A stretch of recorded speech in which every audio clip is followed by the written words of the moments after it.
Test 1, 2, 3.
Good afternoon, doctors, and welcome to today's webinar. We are in part 2 of the Cirrus summer webinar series discussing the top insider tips to renegotiating a office lease agreement.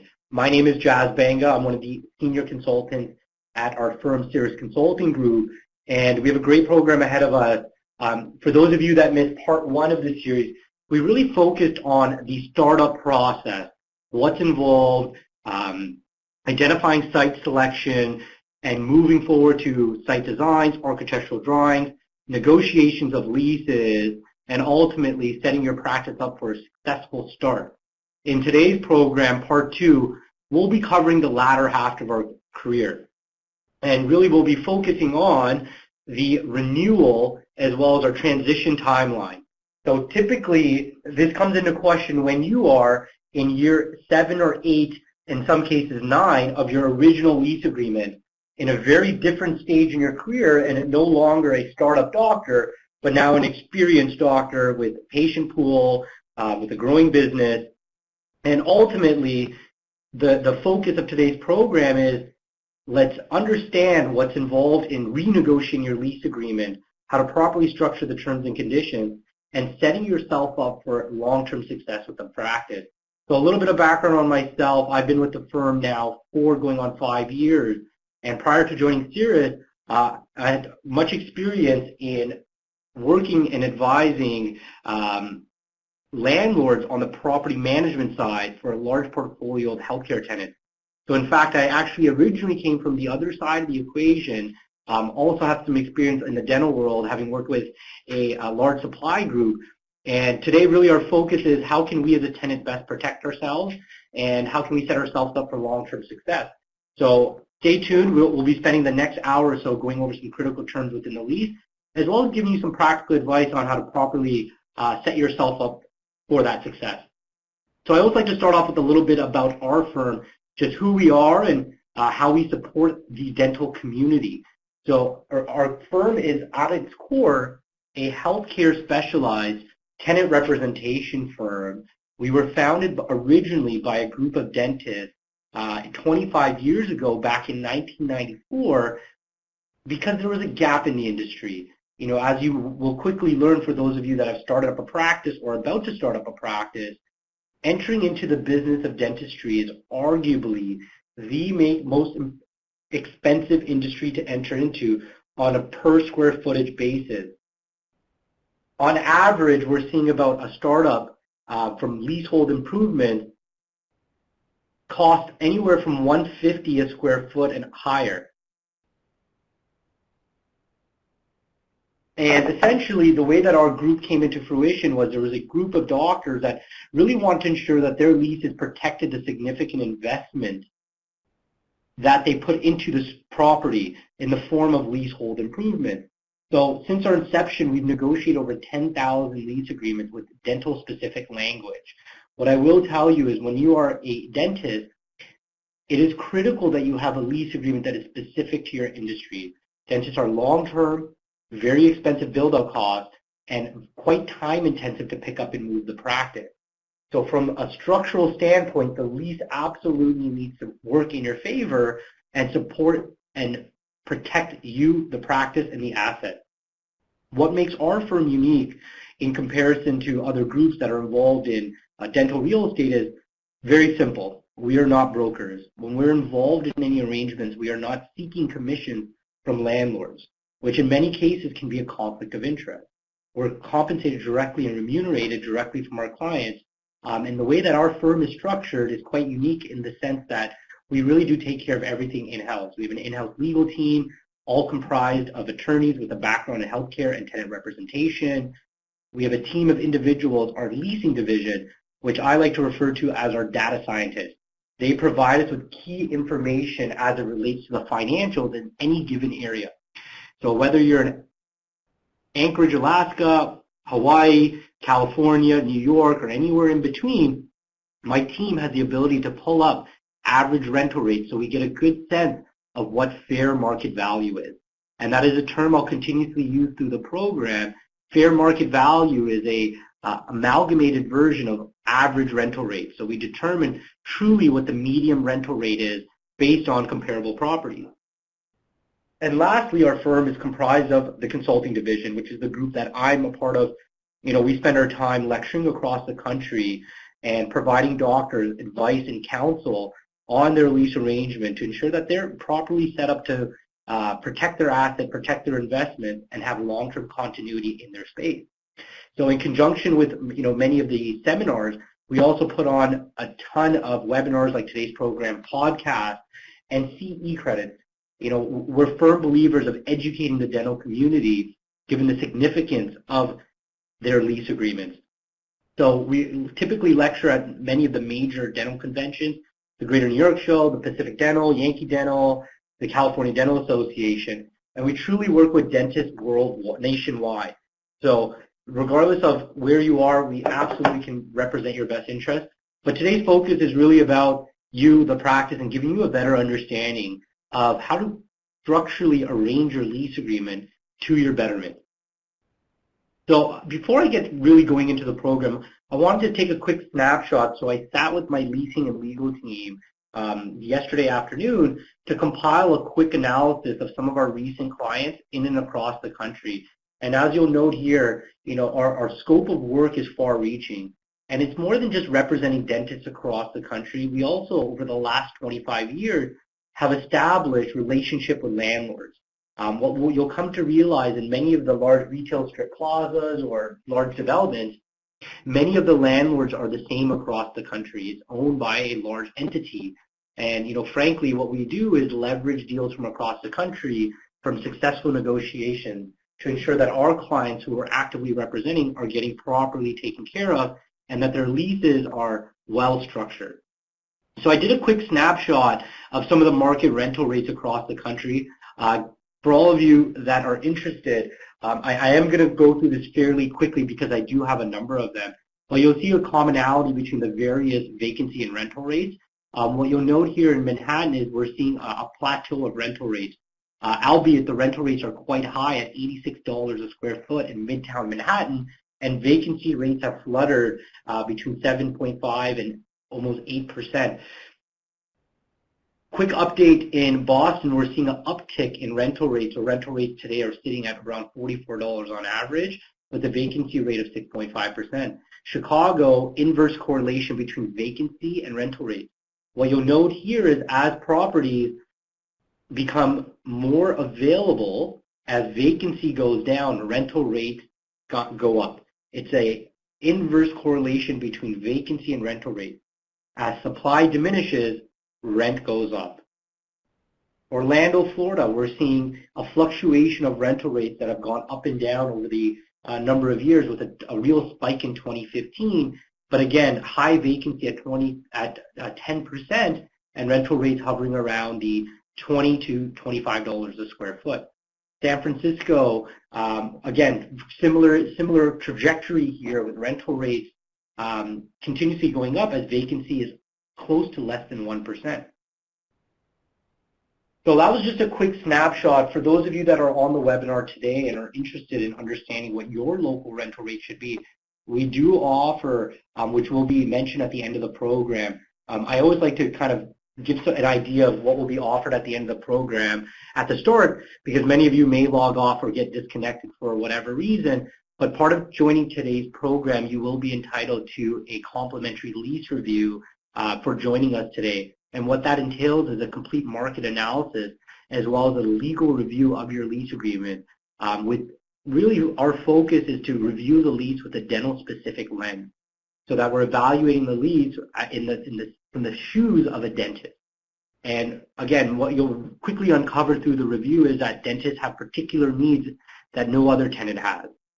Really stemmed upon the fact that you're built into the space, plumbing, electrical, etc. So what's the purpose of today's webinar? Why we're here today is, number one, we're going to be discussing how to align the lease with your career path, having a lease designed out so that we have runway to meet the requirements of your career, whether you plan on retiring at 60, 65, or 70 years old, that there's term and provisions in your lease that allow you to continuously operate in the space until retirement, but also additional term to facilitate the subsequent sale. We'll also discuss how to develop a growth strategy, how to ensure that we're protecting our production, how we can set up the practice for sale and drive maximum profit from the sale, as well as minimizing personal guarantees and continuous liability after the sale. And I'll go into great detail on these particular topics as we move forward in the program, but that's a quick snapshot of how today's program will unfold.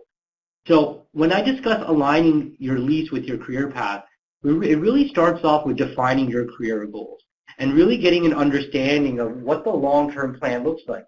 Is the goal to be, set up a practice, grow it, and then ultimately sell it and transition and exit early and work on in a business fashion in the practice. What I mean by that is having associates run the business or continuously operate as a sole practitioner in the space until you're ready to retire from the business of dentistry and then ultimately sell the practice. And in what we're seeing a lot today in the marketplace is consolidation in the dental world. We're seeing a lot of corporate dental ownership taking and acquiring well-producing dental practices. And that is an avenue that many doctors are starting to explore now is, do I sell to a private individual doctor or do I go down the path of selling the practice to a corporation? So really understanding and defining your goals and having a good understanding of where you want to be, how you want to get there, and timelines. And for many of you, whether you're 30, 40, or 50 years old, it is quite difficult to look at the end of the tunnel. But really looking within yourself and coming up with a clear timeline in play as to when you anticipate exiting the business of dentistry is critical. Just looking down that long tunnel and building a game plan as to when you anticipate to retire. Certainly you want to align your lease agreement with your career path. And understanding what type of flexibility in your career do you want. You know, are you a type of doctor that wants to, have a large family? Do you like taking vacation? These are all items that need to be addressed within the lease agreement through various provisions.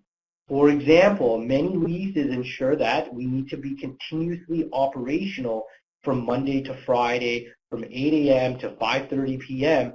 with no days off, except statutory holidays. And that can pose quite a problem for doctors that like taking vacation. So in those cases where there is continuous hours, we typically negotiate a vacation clause, which allows you to notify the landlord that the practice will be closed for a certain amount of days in the interest of taking a vacation. But then also having flexibility in the lease agreement to bring on an associate, to bring on a specialist into the practice. These are all items that need to be defined within the lease agreement. I'm a firm believer in leaving things crystal clear and having it drafted in a lease agreement. I speak with doctors every day and they say, Jazz, I have a very basic document. I have a 5-page lease agreement. It's so simple. And my argument towards that is it's highly interpretive. I'm not a proponent of having ambiguities in lease agreements. I actually like seeing 30, 40, 50 plus lease agreements because it deals with all if, ands, and the others. All recourse action, if one party fails to meet one requirement, what are the obligations of the other party? Best to have a well-structured lease that truly allows you to operate your business and be as flexible as possible in your operations of said business. We also need to be mindful of the fact that most of you as tenants are commercial real estate tenants and landlords sell their property. How often do I hear, I have a great relationship with my landlord, we play golf on the weekends, we're buddies, and what happens is the landlord, when they're ready to exit out of and divest their real estate portfolio, they put the property on the market and it gets sold to the highest bidder. Unfortunately, what that means for the doctor that had a good relationship with their previous landlord is that that relationship is now gone. The new relationship with the new landlord is now governed by that lease agreement. And if not properly structured, it certainly can have some implications on the practice. And then really having an understanding of defining your career goals. And really having an understanding of where you want to take the practice. Is the space sufficient? Do we want to grow? Do we need additional operatories? Can we rejig the practice and bring on some additional treatment rooms? Or do we need to expand the practice?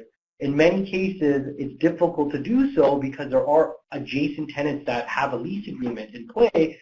And in those cases, we'll discuss opening up perhaps a satellite office or looking and relocating to a larger suite that meets your career goals. But really having income goals and timelines in play are a wonderful path to really setting yourself up for long-term success. Defining those goals and really establishing yourself. And then really from defining those goals, we want to develop a growth strategy. Define your objectives.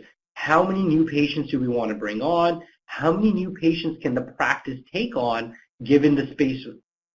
Understanding and analyzing the terms in your current lease. Can we take on additional procedures? In many leases, we'll see that it's designed just for general dentistry. And in some cases, that just means crown and bridge. Can we take on additional services like implants, orthodontics, perio work, or is that something that the landlord will not allow? So having a thorough understanding of the use provision will allow you to bring on additional patients and additional services to service those patients. And then choosing the right team, from staff mix to accountants, aligning and setting yourself up typically in the last 5 to 7 years prior to expiration or your ultimate transition plan, and really understanding what accounting requirements are required in order to successfully exit out of the business of dentistry and drive maximum value, as well as mitigate your tax exposure. Those are all strategies that we discuss when we're reviewing your lease agreement, because it's all interrelated. Aligning your career path with your real estate strategy. And then negotiating the details in your dental office lease agreement. Having a thorough understanding of the terms and conditions within the lease to facilitate that eventual growth. How can it be done? Does the lease permit me to do certain things? And are there expansion opportunities within the lease? And a large element within the lease agreement is protecting our production. By having your lease profession reviewed, we can establish terms and conditions within your lease agreement or provide recommendations on how to protect the revenues. So what comes to mind are the two items, business hours and use provisions. So what I see in many lease agreements is that there's business hours defined within the lease. Again, I mentioned earlier that many leases, particularly in retail strip plazas, state that the practice needs to be open Monday to Friday from 8:30 to 5 p.m. We've dealt with a few cases, one in particular that was quite recent, where the doctor was coming up for renewal and the landlord, once approached about the renewal, passed on a cease and desist order to the doctor and effectively stated that they are in default of the lease agreement and their option to renew is null and void. And the doctor asked us, how is that possible? And when we responded to the landlord questioning why they were in default, the landlord passed on a picture. On that picture was a snapshot of the door, the front door of the office, where many of you have business hours. This particular doctor was closed every Friday, which went against the business hours of the facility, of the retail strip plaza. And the landlord argued that the doctor was in habitual default of the lease agreement because they were closed every Friday. And again, that really does reduce our ability to practice, and the doctor was in a position where they forcibly had to relocate because the landlord put them in default of the lease agreement. We also want to have broad use provisions, really get granular on how we define out the services offered. So every lease agreement that we review, whether it's dental, vet, or if it's for a medical doctor, has elements within the lease that outline the types of services that can be rendered by the tenant. And in most of the dental leases that I review, it either says general dental office or dentist office, which we're coming to realize and are advocating that it is not sufficient. We really want to spell out the various forms of dentistry that is offered in the space. So what that means is really outline if you are providing specialty services, endo, perio, Invisalign. There's a number of cases that have come to our desk where the doctor was a general dentist in a space and had been a tenant in the property for many years. And what had occurred was the landlord had a vacancy in their property, which was vacant for a number of years. And unfortunate to the general dentist, an orthodontist secured that space but also secured an exclusivity over ortho and ortho-related services. Immediately upon opening their doors to the practice, the orthodontist then sent over a letter to the general dentist stating that they were no longer allowed to provide any ortho or ortho-related services. What that meant for the general doctor was that his Invisalign patients could no longer get service from him because it went against the exclusivity of the orthodontist. So in order to protect our production from undue competition, there are a number of things that we can do to establish that. Number one would be to broaden our use provision, encapsulate all the various forms of general dentistry that are found in the definition according to the American Dental Association. We know as clinicians that general dentistry is all-encompassing, that you're able to provide various services. However, according to the landlords, they're not privy to the American Dental Association's definition of dentistry. So we certainly want to spell that out within the lease agreement to protect ourselves. Included in a broad use provision, I certainly recommend pushing for exclusivities, that you are the sole provider of general dentistry and related services, not only within the facility, but also within any other sites, pad sites that are owned by a similar landlord, so that you have protection from any landlord-owned property within a near proximity to your location. And that does wonders to protect your practice, particularly when we're seeing a lot of corporations coming into the business of dentistry, corporate dental offices acquiring practices, moving into retail strip plazas where there's already an existing general dentist, and essentially driving their patient pool to their office because they offer more insurance providers, they're providing lower cost dentistry on economies of scale. So to protect ourselves, these are two critical elements to ensure that are properly structured, the business hours and broad use. So how can we set up the practice for sale and drive maximum profit? So it all starts with economics, having fair, affordable rental rates. Are you aware of what the average rental rates are within the area? Is your lease in line with that? Are the escalations year over year in line with CPI, the consumer price index, so we have reasonable increases? Are there caps to increases? These are all elements that a prospective buyer will evaluate when they're reviewing their lease.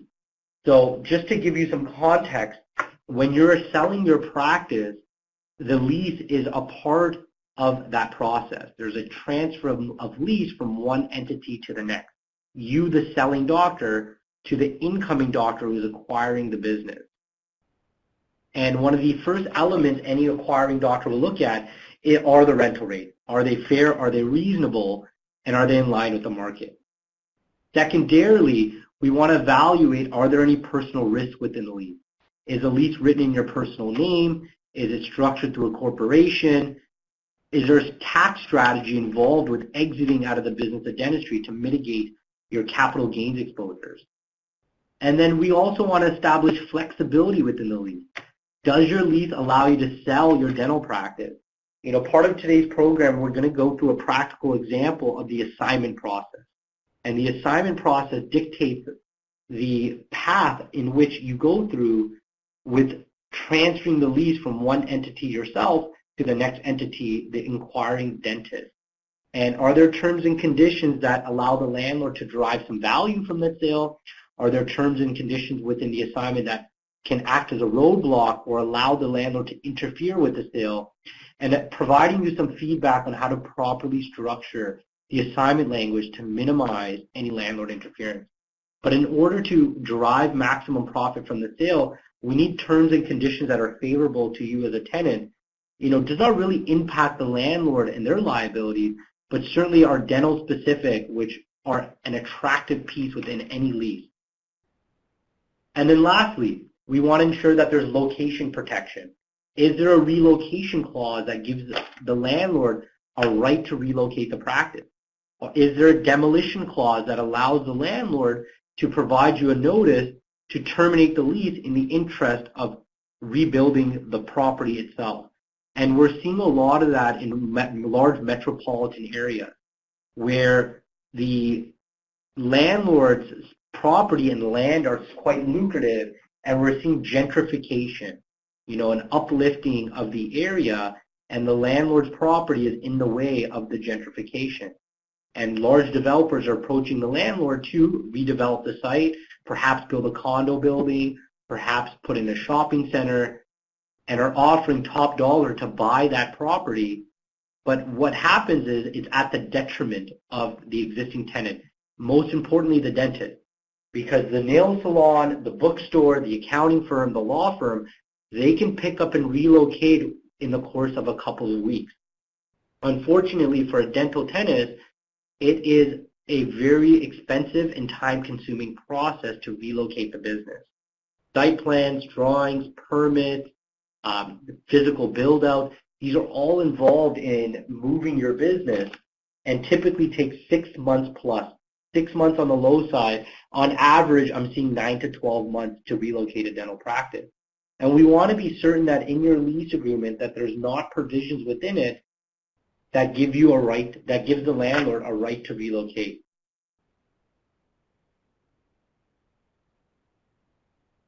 So all of this will be, when we review your lease agreement, we pay particular attention to the economic, understand how the tenant is designed, is there flexible terms within the lease agreement, as well as location protection.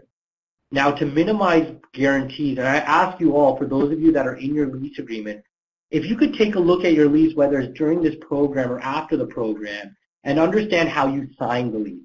Or look at the back of the lease agreement to determine if you signed some form of a guarantee. For many startup doctors, because you have very little covenant, i.e. business history or personal savings, landlords typically require you to sign some form of a personal guarantee. But the focus of today's program is on the second phase of our career, when we're ready to renew the lease agreement for the first time. We've already signed the lease, we've been a tenant for 8 to 9 years, and now we're evaluating the renewal, whether it's to stay in this location, whether it's to relocate.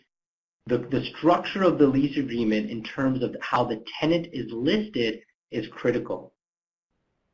At the second phase of our career, when we're renewing our lease agreement, always best to structure the lease through some form of a corporate entity, whether that's a PC, an S-Corp, a PLLC, or a traditional corporation, providing yourself with a veil of protection. Separating personal assets from professional assets is critical. I joke about this at my live programs, but typically when you start your dental career, 2-3 years out of dental school, you're working as an associate. And what you graduate from dental school with are two things. One being a dental degree, number two being a lot of debt. But the goal is, as we move forward in our career, we reduce our debt and increase our assets. So at the beginning of our career, assets are low and debt is high. As we move forward, the goal is to reduce our debt and increase our assets. And to protect our personal assets, always best to structure corporately. Then we also want to understand, is there a release of liability, whether it's personal or corporate, when you sell the business? This is all aligned with your estate planning. Is there benefits for the estate? Will they get full value from the sale of your business? What happens if you pass away? What happens if you're unable to practice wet finger dentistry? Are you still responsible for the lease? Are there mechanisms within the lease agreement where we can act to terminate the lease, or have your estate transfer the lease in the interest of deriving value? These are all part of minimizing our personal guarantees and continuous liability and properly structuring the lease. We need to be careful of the lease terms when we're planning for transition, that the lease terms are in line with our transition goals, that there's fair and favorable terms and conditions within the lease to make a smooth transition, and avoiding these costly mistakes. I always say, do not leave things for the last moment. Do not leave things for when you're ready to sell the business, because landlords are savvy. They understand that $1 million transaction, or roughly $1 million, which is the average sale price of a 4-op practice that's been operating for 25 plus years, is a landlord looking to recoup or receive some revenue or value from that sale. And best to address that through the renewal of the lease prior to setting up your 10, 15, or 20-year transition timeline. So I ask you all quickly, what is a lease agreement? What is the first thing that comes to mind when you think of a lease? And I get all types of answers. I get, it is a document, it is a legal agreement between landlord and tenant, it is money, it is a check, and that truly is what it is. It is a check. Your dental office lease is arguably one of the most expensive checks that you will ever sign in your entire career. And I'd like all of you to look at the lease agreement from a holistic approach. That we're not looking at the lease agreement from a 1, 2, 3 year standpoint, but we're looking at it based on the average timeline of a dentist in private practice. On average, a dentist practices as a solo dentist for 27 to 30 years. We're starting to see those numbers go up as our health has benefited, as doctors are continuously loving what they're doing, but certainly you want to ensure that we have fair and affordable financials. So a quick example here is, let's look at an average practice. On average, a practice is about 2,000 square feet and 4 operatories. If you were to pay $30 per square foot, that equates out to $5,000 a month in rent for a 2,000 square foot site. And if we look at a 1 year period,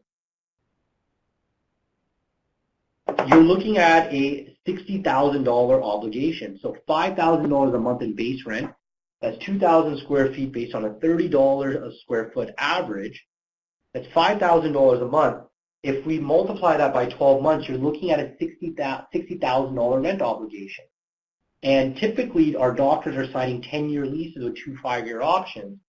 And what we're seeing is, on average, a 30-year career will result in within 10 years, a $600,000 obligation. Over a 30-year period, we're looking at a $1.8 million contract. And I can imagine if you were signing your lease agreement for the first time or renewing the lease, and you have perceived or evaluated the lease based on its long-term basis, and the fact that it is a multi-million-dollar contract, I'd like to believe that we certainly would be much more critical of the terms and conditions within the lease. You know, many doctors are fixated on the space and are pushed by either the broker or their landlord to sign the deal as is, claiming that this is the same lease that all dentists are signing or all the other tenants are signing. But, you know, part of today's program is to really take a look at the lease and design a dental-specific lease agreement. Because ultimately, you as a dentist are arguably the best tenant that the landlord has. We're long-term, we're built into the space, we're predictable. Dentists have less than 1% of a default rate. If we look at a restaurant, for instance, has a default rate of 82.5%. So within the first 3 years, 82.5 restaurants will fail within 3 years. On the other side, you as a dentist are less than 1%. So we're providing landlords with a great covenant as arguably the best tenant. So certainly when we're negotiating with the landlord, this is the perspective we need to approach the negotiation. That you are unlike any of the other tenants in the property, that you are predictable, you're built in, there's significant value in the asset which you have built out. And so really, the lease agreement needs to be properly designed from a dental-specific lens. But why is the office lease so important to you as a dentist? Number one, the lease is, and the location is, the foundation of your practice. Without a space, we have no practice.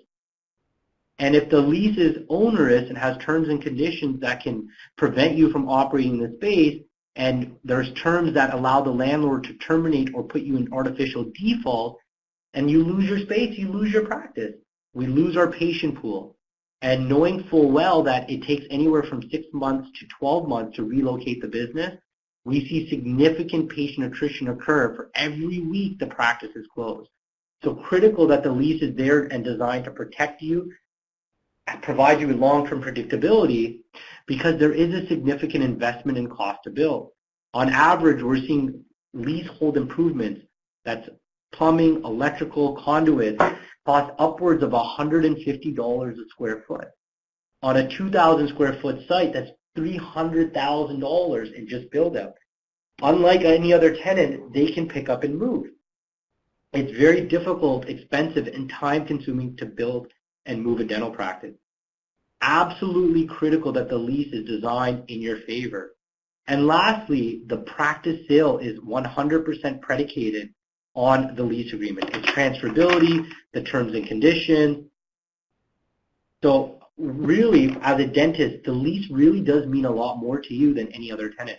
And I do want to emphasize that fact. We absolutely need to establish dental-specific lease agreements. And when we're discussing the sale of the practice, there are 3 saleable components of your practice.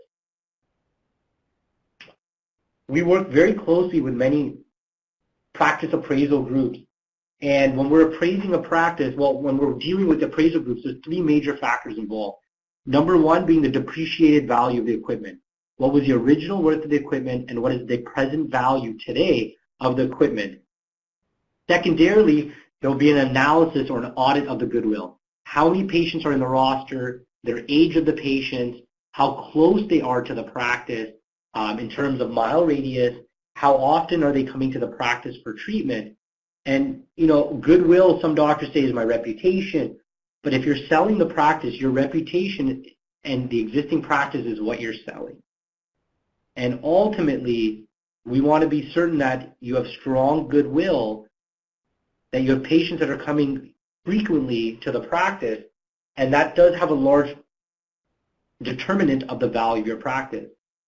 But the reality is the lease agreement has 100% impact on the sale of your business, on the value of your business.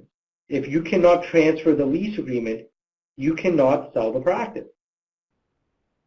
So critical that the lease is designed for you to ultimately sell the practice.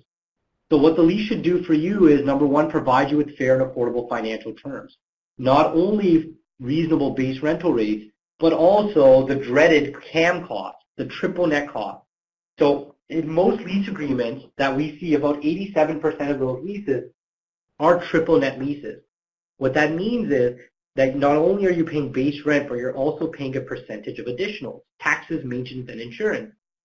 And common area maintenance costs are an easy way for landlords to derive additional revenue by artificially passing costs to the dental tenants. So what we want to secure is a reconciliation statement, that you're getting a detailed and itemized reconciliation statement at the end of the calendar year, as well as a right to audit. We also want to establish long-term stability and security, that we have 10-year leases and 2 5-year options. So now, let's give an example of most leases that I see, which are 10 years plus 2 5-year options. Now, you started the practice at the ripe age of 25. You signed the lease agreement.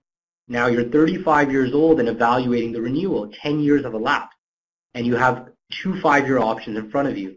Our recommendation is not just expressing the first of the 2 5-year options, but if the plan is to work until 60, 65, then foregoing the option and renegotiating the lease on another 10-year plus 2 5-year options. And why that's appropriate is, number 1, it gives you further predictability and stability in the space, but also what the banks require. Now, I work with a number of doctors that are transitioning or evaluating the sale, and when I deal with some of the transition specialists, their key issue, what they deal with when they're evaluating the sale of a practice, is the terms and conditions of the lease, particularly the term of the lease. How many years are left? And we work very closely with Bank of America, as well as some of the other federally regulated banks when it comes to financing for acquisition. And what the banks are saying today is there needs to be a minimum of 5 years of term guaranteed for the buyer in order for the bank to provide financing. So not only do we need to understand what our career trajectory looks like and build out enough term that's sufficient for your career path, but also tack on an additional 5 to 10 years of runway on the lease that's really a function of the value of your practice through the appraisal to ensure that it meets the bank's requirements. Best to address that well in advance of the sale of the practice so that predictability is built into the lease.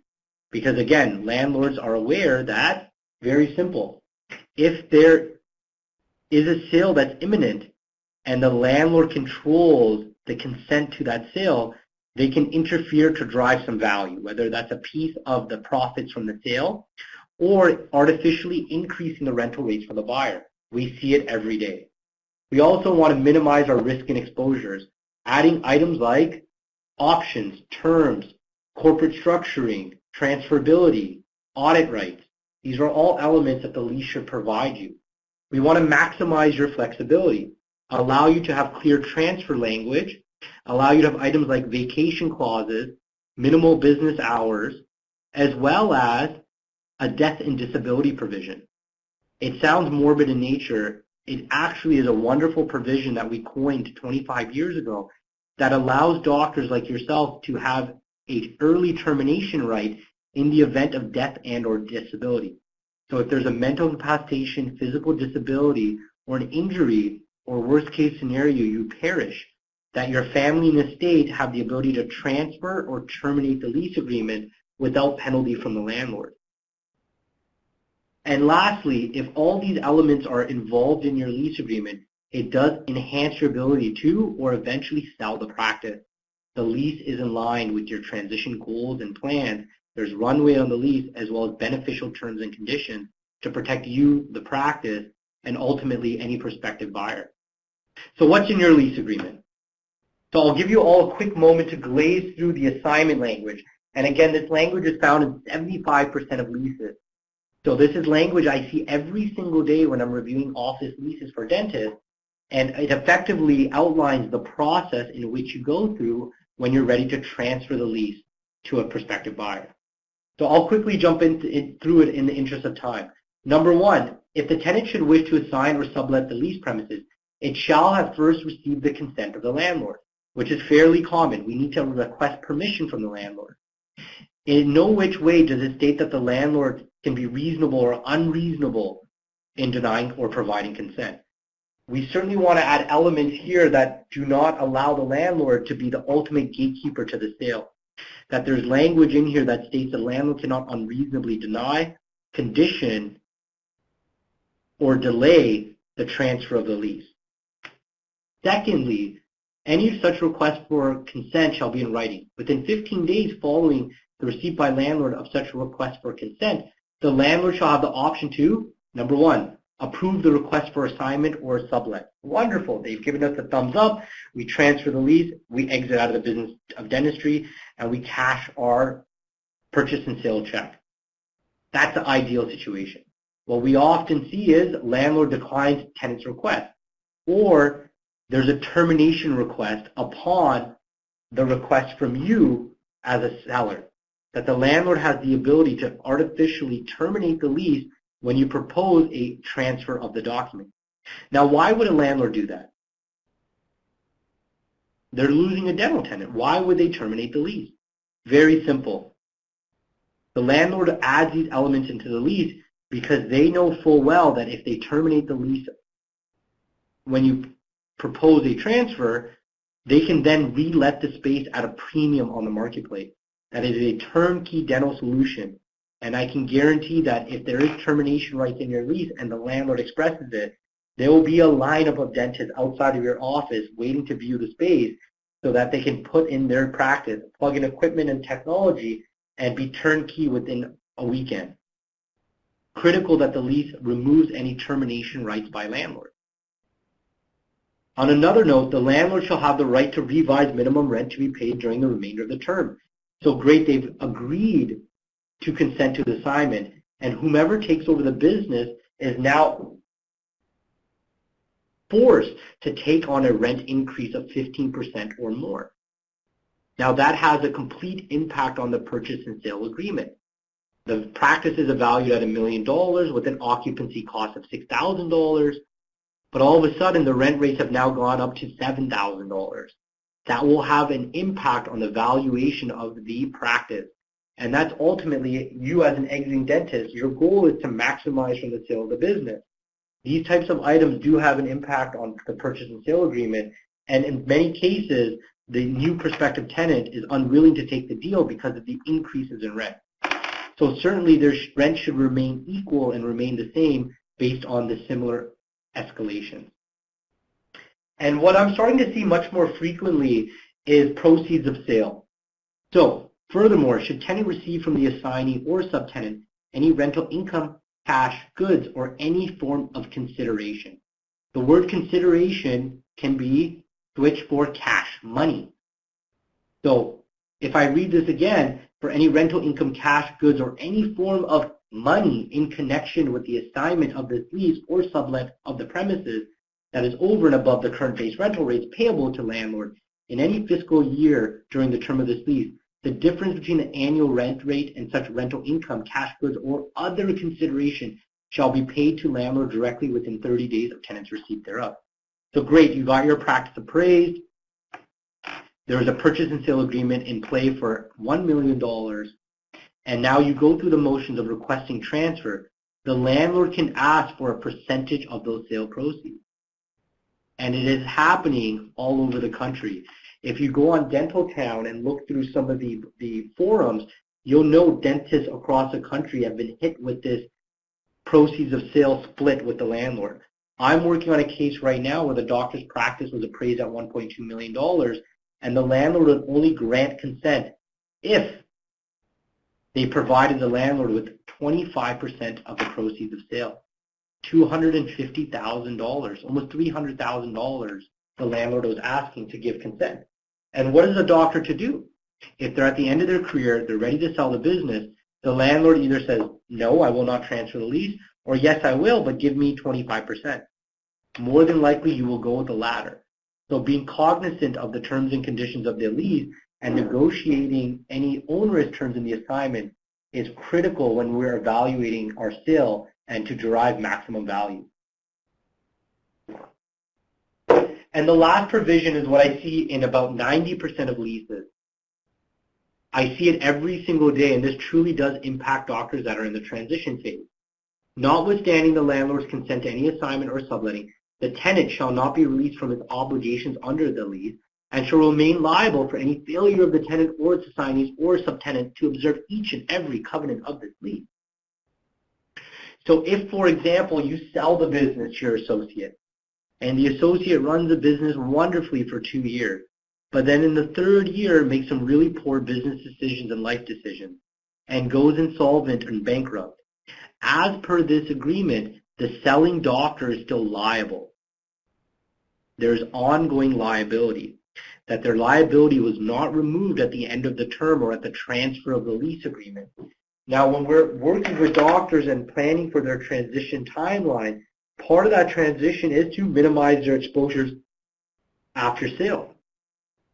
And typically what we want to add into any renewal is clear assignment language. That A, you're able to assign the agreement, you get permission from the landlord cannot deny consent, or cannot condition or delay, cannot receive proceeds of sale, but also there's a release of liability or diminishing of your liability after sale.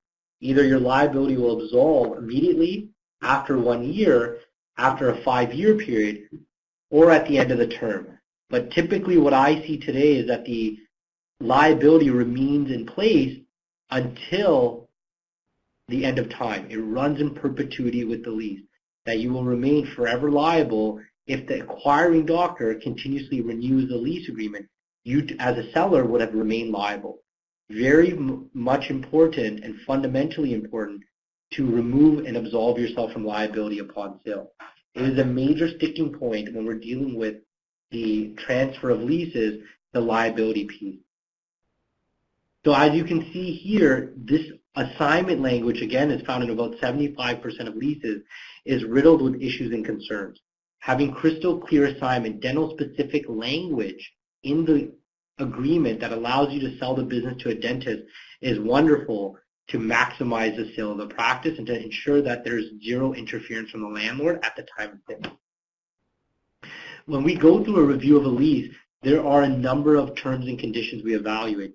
In the interest of time, I just covered off the assignment language, but when we review a lease, we're going through all these various terms and provisions to ensure it is in line with your career path, your goals, your objectives, but also is very dental specific. So part of the review that's going to be offered at the end of the program does cover off an analysis of all these terms and conditions and how they impact you. Are they well structured? Are they designed in your favor? Or are they completely one-sided and in the favor of the landlord? So I did want to segue into the tenant lease cycle. For those of you that are in today's webinar and are evaluating a renewal or looking to start up a practice, there's a critical lease cycle that we need to abide by. Time is leverage. The ideal window to start negotiations or renegotiations is 24 months prior to the expiration of the lease. I would even argue that it's 24 months prior to your option to renew deadline, that you're having a proactive discussion on your renewal with the landlord in advance of the eventual expiration. Because what we often find is as we get closer and closer to the expiration date, not only does our leverage diminish, but the ball completely goes in the landlord's court as it relates to their future arrangement. And if we ever miss the option to renew deadline, those options become null and void. And if you do re-sign as a tenant, the landlord can propose any terms and conditions. And this is being mindful of the uniqueness of yourself as a tenant. You know, if there's terms and conditions that we discussed previously in a nail salon lease agreement or a workout shop or a restaurant, you know, they can relocate the business very easily at a nominal cost. For dentists, there is significant time involved, costs involved. So always best to evaluate the renewal as early as possible. Set reminders, know when your critical dates are. Not only when your lease expires, but your option to renew deadline. Build up as much runway and term within the lease agreement and start that process early. Again, the closer and closer we get to the expiration timeline, the landlord understands and are savvy enough to know that it takes a lot of time to rebuild a dental practice elsewhere. And landlords will always avoid calls, miss emails, and be non-responsive until you get into the critical red zone.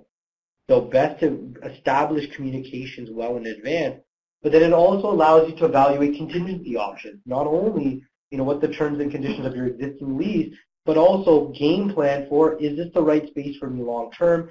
Am I attracting the right demographic? Am I limited in space? Do I need more space? Do I need less space? But in order to evaluate these options, timing is of the essence. Start early. There's one thing that you take away from this webinar, it should be timing. Start your processes earlier. Have reminders. Use your friend Siri. I use Siri to remind me of everything. Hey Siri, remind me that my lease expires December 31st of 2021. Remind me to press the option in June of 2021 so that you do not miss those critical dates. So again, to wrap things up, because we only have a few moments here, I did want to discuss some of the value of joining today's webinar. In addition to the CE credits that will be provided in about 7 to 10 business days following today's program, we're also offering, courtesy of our partner at Henry Schein and Bank of America, a complimentary lease review. And what that entails is a full analysis of your current and existing lease, reviewing it with dental-specific items and having a dental-specific review, but also getting a fair market value analysis of rental rates to determine if you have a good deal or not. Are you overpaying in rent? Where is the market shifting towards? What are forecasted trends for rental rates? And is my lease aligned with those forecasts? So the lease review, as part of joining today's program, is absolutely a complimentary service. It is a completely free service that we will be providing for those in attendance. Now, what I will say is we do have a fairly busy webinar today, and the first 10 people that reach out to me personally will be entitled to the complimentary lease review. It will be conducted on a first-come, first-served basis. So if there is interest of having your lease professionally reviewed, we absolutely can do that, but it is on a first-come, first-served basis, limited to 10 reviews. And how the lease unfolds is, what we will do is we get a copy of the existing lease, the original lease agreement, along with any supporting documents, addendums, riders, extension agreements, amendments, and review the lease agreement with a fine-tooth comb. Understand what terms are in your favor, what terms are against your favor, and it's really a function of where you are in your career. The advice I give a startup dentist is very different than the advice I give to a renewing doctor, that has tenure as a dentist. But we will spend 3 to 4 hours reviewing the terms and conditions of the lease. We'll go through all the financials. We will then schedule a call to go over your vision, your plan, uncover any of the traps within your lease, identify and provide feedback on what the ideal lease should look like, and then providing you with some practical advice on how to negotiate a better lease, when to start the process, how to have the discussion, and what terms and conditions are critical to you depending on where you are in your career. So again, this is a first come, first served basis. I will be running a poll following the program, but I can also be reached on my direct line, 1-866-739-9075, extension 3247. You can also ask for many of my colleagues in the office to take advantage of the complimentary lease review. But best to email me at jbanga@Cirrus Consulting Group to coordinate the effort. So following today's program, for those of you that are interested, just simply shoot me an email saying, happy to coordinate the complimentary lease review. I'd like to take advantage of that service. And what I will require is a copy of your existing lease and all supporting documents. I will go through those documents to ensure that all items are in good standing and in good order. My team typically needs about 24 hours for our analysis. Once completed, I will then schedule a 1-hour consultation to go over not only your career path and plans, but also doing a formal and detailed review of the lease agreement and providing you feedback on how to best structure the lease, as well as highlighting your critical dates. Again, this is on a first come, first served basis, so for those of you who are interested, please do email me your contact details, and if you do have documents that are accessible, do include them in the email so I can expedite the process to get a lease consultation set up immediately. And again, I'm going to quickly wrap up here, but for those of you who have questions, I can be reached on my direct line. I also have a poll at the end of the program that I encourage all of you to fill in so I can get a better sense of where you are in your career and really the purpose of joining today's webinar. So again, my name is Jazz Banga. I'd like to thank you all for joining me today. Again, for any questions, comments, just reach out to me directly. Happy to address them. And I'm looking forward to establishing a relationship with yourself, but also, setting up those lease reviews in the coming days and coming weeks. But it all starts with having the appropriate documents on hand. So thank you again for joining today. Certainly do appreciate all of you joining the program. A recording of today's program will be provided in about 5 to 7 business days, which can be found online through our YouTube channel. For those of you that want inside tips, tricks, do subscribe to our YouTube page as well as subscribe to our mailer. We do provide market updates, dental strategy updates. We're a wonderful resource given our depth of experience in representing dentists in commercial real estate matters. And when we're reviewing the lease agreement, it will be from a dental specific lane. So again, thank you all for joining today. And I look forward to speaking shortly. Thank you again. Take care.